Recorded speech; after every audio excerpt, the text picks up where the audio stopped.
Hi, welcome back to my channel.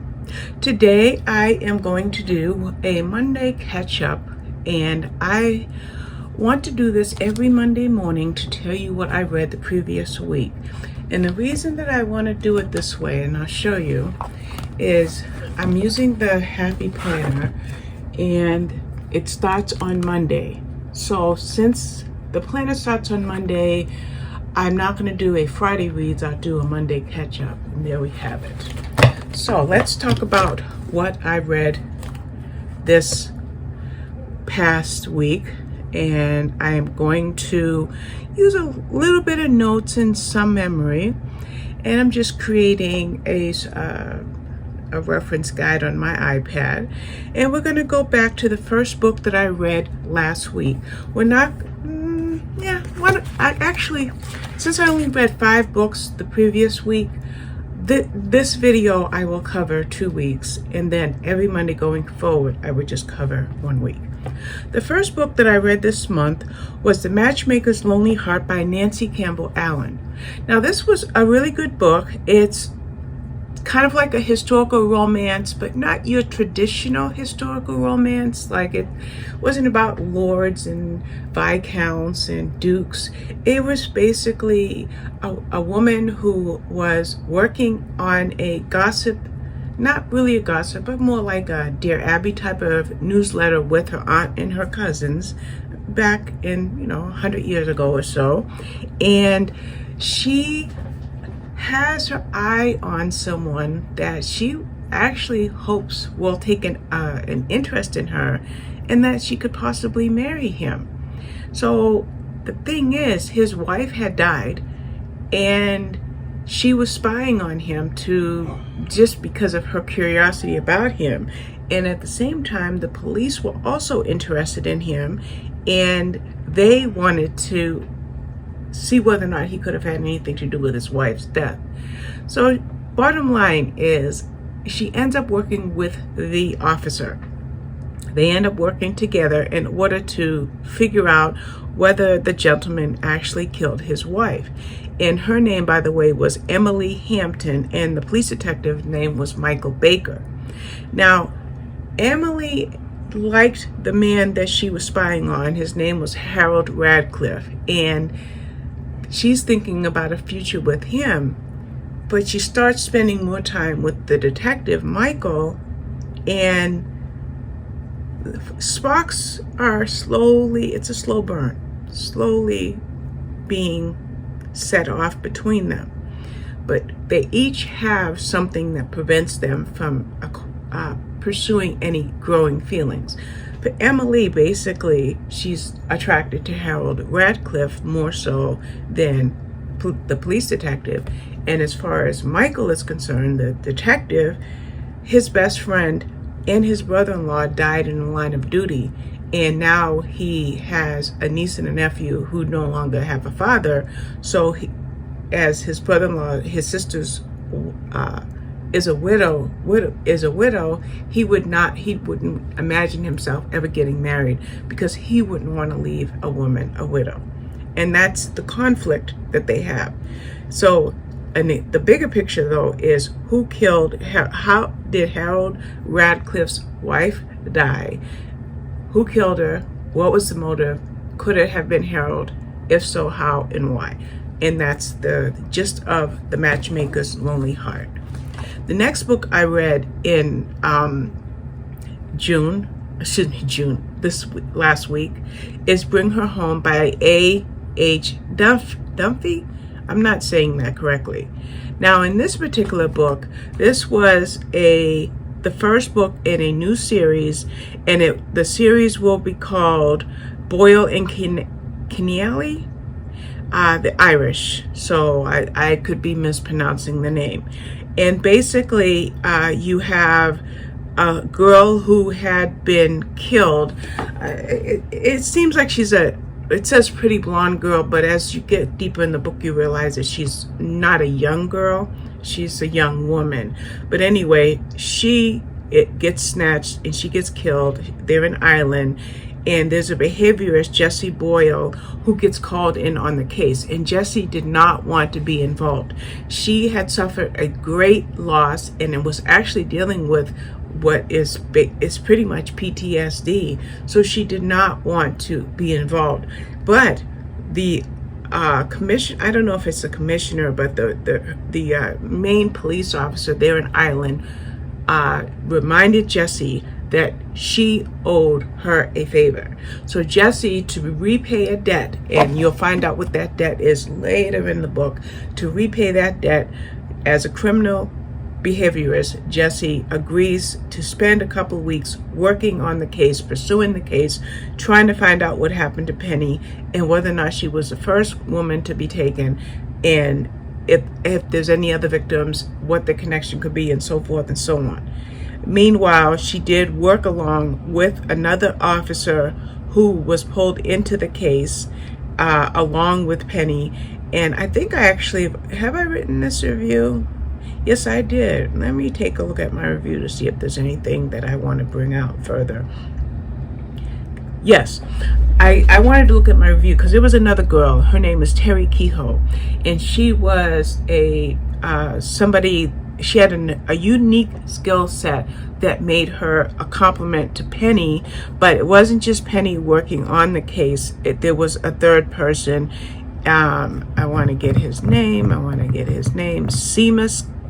I wish it's Seamus. Seamus is Seamus Kennyally. Forgive my lack of translating the Irish language over to English, but they're working together, and we're going to see who killed Penny and, like I said earlier, whether any other women were taken in this particular case. So then, whoops, let me set my screen so it doesn't move. So the next two books I read, and I'll talk about both of them at the same time, they were books number I'm trying to go backwards. They were books number 2 and 3 in the Ellery Hathaway series by Joanna Schaffhausen. Now, I think on the 30th or 31st of July, I read the Vanishing season, if I'm not mistaken. Yeah, the Vanishing season. So I read the Vanishing season, which is book number 1 in the Ellery Hathaway series, at the end of July. And then moving into the first week of August, I picked up on No Mercy and All the Best Lies, books numbers 2 and 3. And basically, Ellery Hathaway is a police officer who became a cop based on a traumatic past that she had. And there are 5 books in the series. In August, or this month, I feel like, no, I'm sorry, in September, I read the last 4 books, and they were No Mercy, All the Best Lies, Every Waking Hour, and Last Seen Alive, books 2, 3, 4, and 5. And it was a case of when Ellery was, I think, 14 years old, she was kidnapped, and there was a serial killer that was killing young girls. Ellery is the only survivor.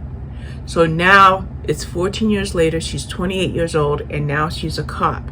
Well, another girl goes missing in the present time, and Ellery is forced in the Vanishing season, in the first book of the series, to confront the killer, who was in a mental hospital. He's not in prison, he's in a mental hospital, to find out why there's murders taking place now. So as Ellery starts to work this case, she's paired up with FBI profiler Reed Markham. Now, Reed Markham is the man that saved Ellery when she was 14 years old. He was a rookie. He was like 1 year with the FBI, and he followed his hunches, and he found Ellery at the brink of death. He saved her life.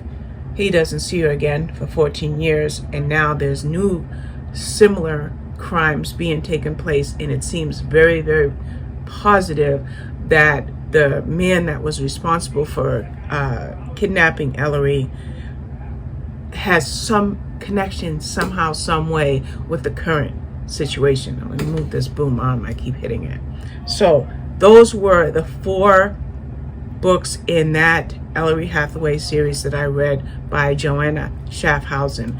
Now, when I edit this video, I am going to pop up all 4 of those book covers on the screen. They're probably going to be on that side of the screen. So I'm going to pop those up, and we're going to call that part of this video done. Then I read The Girl Who Survived by Ellie Midwood. Now, this is a reprint. Let's find out. It was released as, I want to, I just need to,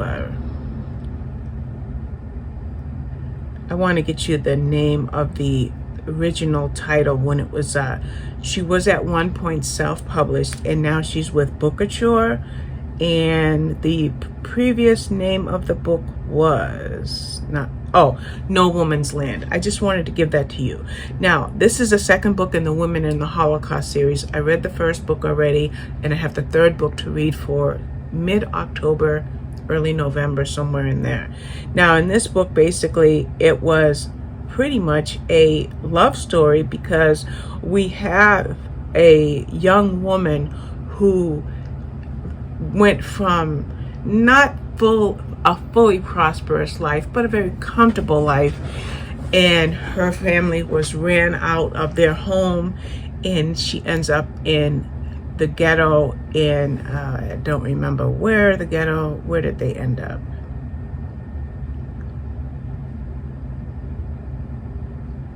For some reason, the Minsk, Poland. Minsk, Poland. I wanted to say the city. I didn't want to just say Poland. So by the time Ellery gets to the Minsk ghetto, she's lost her parents, and now it's just her and her 2 sisters, and she survives, and that's why it's called The Girl Who Survived. Along the way, she becomes close to a sympathetic SS officer named Wilhelm Schultz, and the time that she spends with Schultz turns into a kind of like a forbidden love affair or romance. Very, very, very, very good book. Very impactful. I gave it 5 stars, and I'll never forget that book. And I'm very, very eager to read the 3rd book in the series. And I think it's just going to be a trilogy. So if I can bring up my blog tours, I will tell you. All right, we have to bring up, I don't have that spreadsheet loaded, but I'd love to tell you what the 3rd book, because if you like historical fiction, then you may want to read these books. So I'm going to tell you, Ellie Midwood. The next one is The Girl on the Platform for October 15th. So that's the 3rd book, The Girl on the Platform.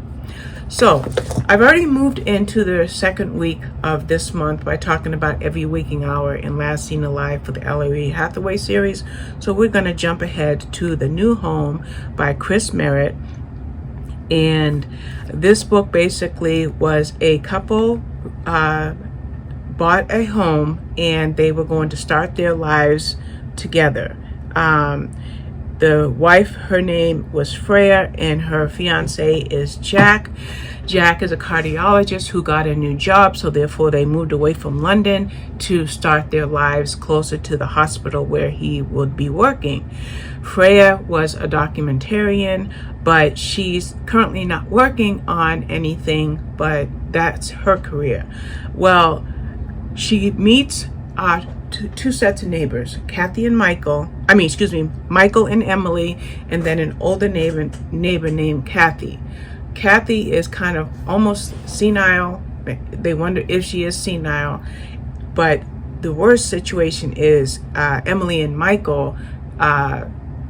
Freya gets a bad vibe about Michael from the very beginning.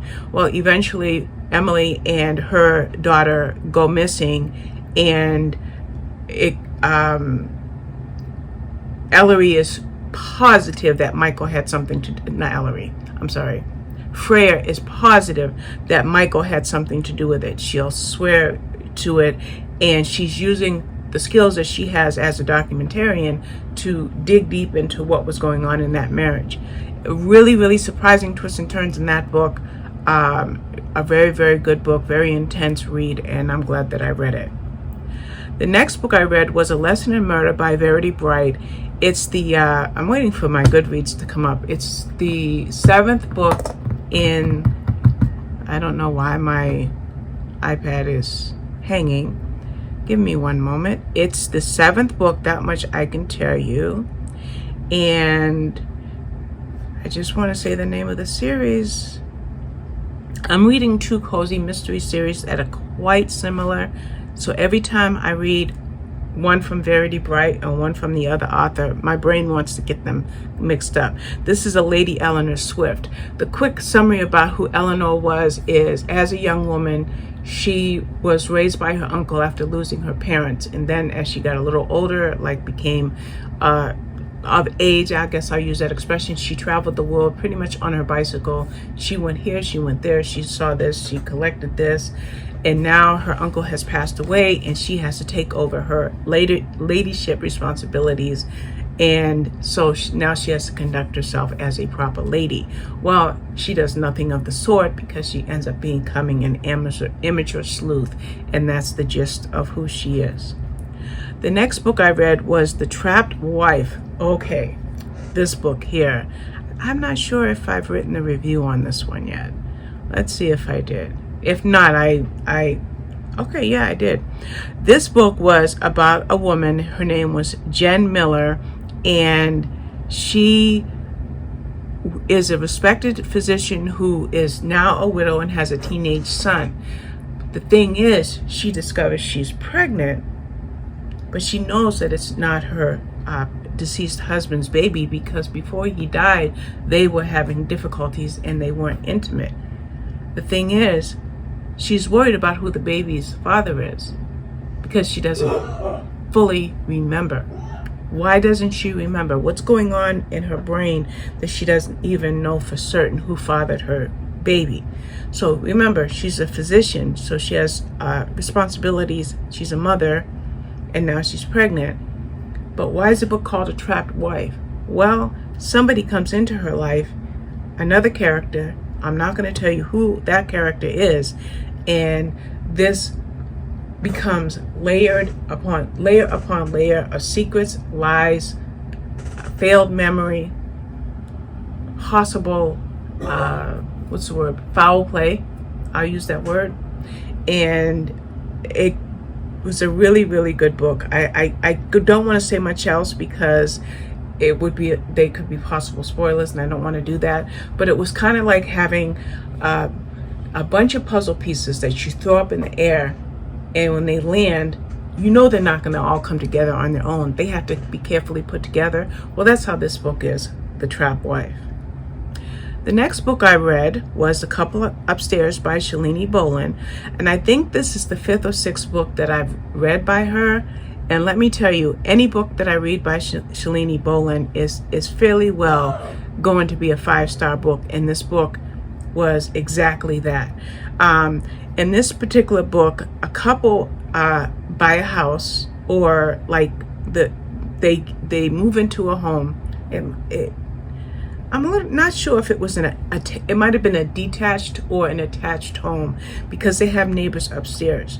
And when they're trying to settle into their home, and I have not yet written this review, but when they're trying to settle into this home, they get really concerned. And by the way, well, I'm not going to tell you who the couple is because it's not in a blurb. And if something's not in the blurb, I don't want to say. But the wife is like, I mean, they're not married yet; they're partners.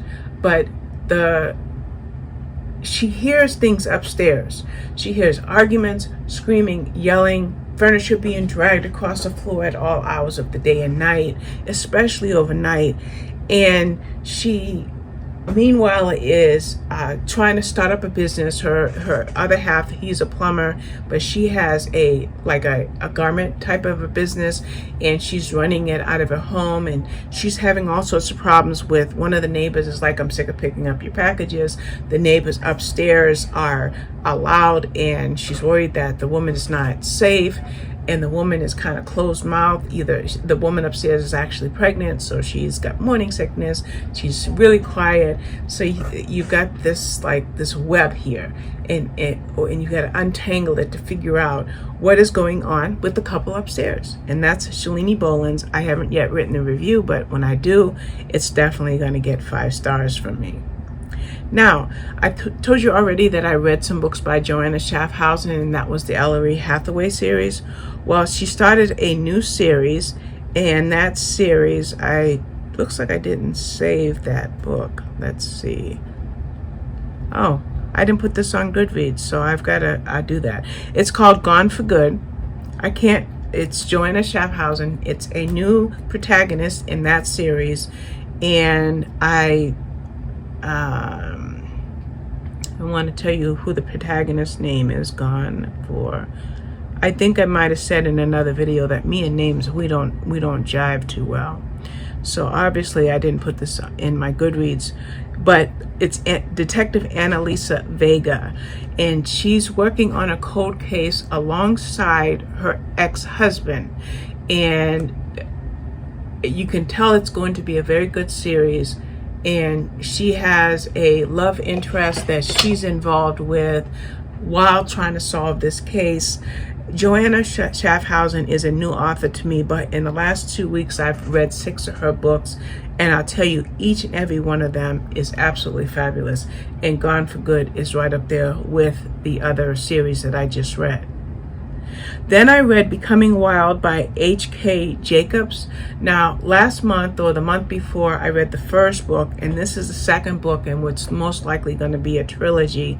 And I can tell you that because at the end of it, the last paragraph, it was kind of a gentle cliffhanger. So that's why I know there'll be a third book. I got Becoming Wild in the previous book in the series as audiobooks for review. They were really, really good books. I enjoyed them. This book takes place in Mongolia and Botswana. She's a traveling surgeon. She specializes in cardiology, and especially working with young children in different areas of the world that like third world countries that need specialized surgery. So that's what she does. But she's in love with a billionaire, and it looks like everything in Becoming Wild, it looks like they're right on the path for a future together, but something dreadful happens, and that the book becomes a little bit of a mystery regarding the man that she's seeing. But I don't want to tell you too much about that because, like I said, there's going to be a third book. Then the next book I read was A Girl at My Door, which was by Rebecca Griffith, and The Girl at My Door was about a serial killer. I think his name was John Christie. I don't know why I'm not clicking it. I could be wrong about his first name, but I do know that his last name was Christie. Okay, yeah, John Reginald Christie. Now, he was a serial killer in the mid-1900s, I'd say about 1949. And there was a character named Quinny Osborne, and she had a best friend, and her best friend name was Joy, and Joy was going to marry somebody named Charles Gilchrist. Well, Quinny was a little jealous of her best friend because Quinny also had her eye on Gilchrist. Meanwhile, the serial killer, John Reginald Christie, has his little chapters in the book where he's plotting the women he wants to attack, rape, and murder, and including a neighbor and Joy and how he feels about Christie, all while the drama between Joy, Christie, and Charles Gilchrist is happening. So on the one end, you've got the serial killer and his thoughts and his actions, and on the other hand, you have kind of like a soap opera going on over there. So what it was is John Reginald Christie was a real life serial killer in London in 1949 into 1950. I think he was finally hanged for his crimes in 1953 because I did look him up. But this is a fictional book based on a true character, and that's what Girl at My Door was. The next book I read was Serve and Protect by T.O. Fallon. Now, This, I believe, was the 7th book in the series. I did not have time to read the previous books, but it did great as a standalone. There was this Secret Service agent who was injured, and his dog literally saved his life by jumping through a plate glass window and making a lot of noise at the neighbor's house, and the neighbor ran over, barely, well, hobbled over, because she had previously been injured in a car accident, and she gets over to his house and she sees a stranger, she didn't know who the guy was, on the floor bleeding out, and she gets him to the hospital. And bottom line is, he's living under an alias or staying in her friend John's home. John's away, so this guy here is house sitting, and now his name is Marcus, by the way, but he's staying at John's home. And bottom line is, his superiors offered to pay her to look after him while he recuperates, because he had previously been stabbed, and one of his co-workers, another Secret Service agent, had been murdered. So now he has to heal to get back on his feet, while his other co-workers or other agents, even other agencies, are looking for whoever it was that stabbed him and killed the other Secret Service agent.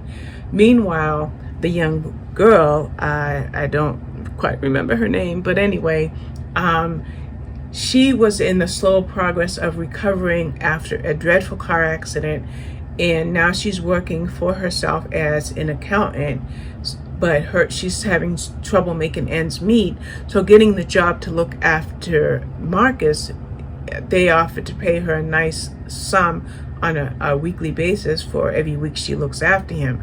Well, quite naturally, sparks begin to fly between them, but he's a big, gruff agent, and she's a broken woman because of a bad breakup. It was a really, really, really good book. I was pleasantly, I wouldn't say pleasantly surprised, because I didn't expect it to be a bad book, but I really did enjoy it. Then I read The Sweetest Remedy by Jane Agaro. Now, this young woman was a half Nigerian, half Caucasian woman, because her father had an affair with her mother. Her name was Hannah Bailey. Her father had an affair with her mother, but he lived in Nigeria. But when he had traveled to the U.S., he had an affair, so she didn't know her father. Her mother raised her as a single mother, but she gets word that her father has died, and he has requested all of his children attend the reading of the will. So she has to travel to a strange land among strange people who are now her relatives that she's got to get to know in order for the will to be read. Meanwhile, just before she was heading to Nigeria, she met someone who proved to be I believe his name was Lawrence, that they hit it off. But now she's headed to Nigeria. But when she gets to Nigeria, there he is. Well, what is Lawrence's connection to the family? How does Hannah connect to the family? And why did her father actually cheat on his wife? Who did now? Because Hannah has 3 sisters and a brother. So her father had a family there in Nigeria. And it's a very, very nice story of acceptance, secrets, and change of culture. A very rich, a culturally rich book. I really did enjoy it. And then I read On Location, and this is by Sarah Smith. And in this book, a woman has her first directorial job, and she's working with a bunch of people. Her name is Alia Dunn, and she's got a way to work on a travel show that's going to be featured on cable, or cable travel channel. And as she's working on this show, she meets a crew member named Drew Irons. Now, her and Drew had met before, but he kind of ghosted her. So when they meet again on the set, they're kind of enemies. So it's kind of an enemies to lovers story. Meanwhile, she doesn't want to jeopardize her job by falling for Drew, because they start to have sparks flying between them. So it was a really good book to see how their relationship would grow. and the drama that was on the set, and that's why it was called On Location. The last book that I read to wrap up this video and this week was The Heart Principle by Helen Hoang, Hoang. I don't know if that's the correct pronunciation. The author is actually on the autism spectrum, so the characters, this is only the first book that I read by her, and I believe it's the third book in a series. I did not read the first two, but her characters are also on the spectrum, and the young woman in this case was a violin prodigy who slowly began to understand that her psychiatrist actually told her that she's on the spectrum, but it was so much drama in this book.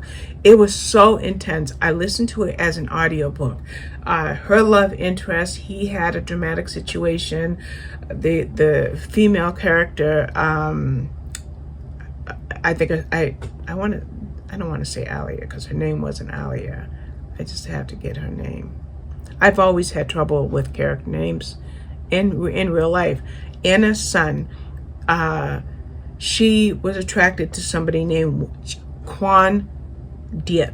And again, pronunciation's off for me. I don't want to say what his, they were both Oriental, but not of the same, I'll just leave it at that. And she had a previous boyfriend named Julian, but Julian broke her heart saying he wanted an open relationship. So she had a plan, and her plan involved Quan. And Quan was full of tattoos, rides a motorcycle, completely opposite to Julian, and this might give Anna a chance to embark on a life of her own. Meanwhile, something happens in her family, and everything, chaos, and not chaos, but a lot of drama ensued. And I thought it was a very sexy book, but more than that, it was a very intense book because it touched on the autism spectrum, family drama, serious illness, just a lot of deep subjects. And I thought it was a really good book. And that wraps up, I think, how many books? That's 5, 7, 9, 10, 11, 14, 15, 16, 19 books that I read so far this month, and I don't have any stats. I wish I had remembered to get my stats, but I can probably get my stats off of my spreadsheet actually. My spreadsheet should be on here, but I don't see it. All right, we'll just get my spreadsheet on my iPad. I can actually give you some stats. For these 19 books that I read this month, I just brought up my Google Sheets. It looks like I have read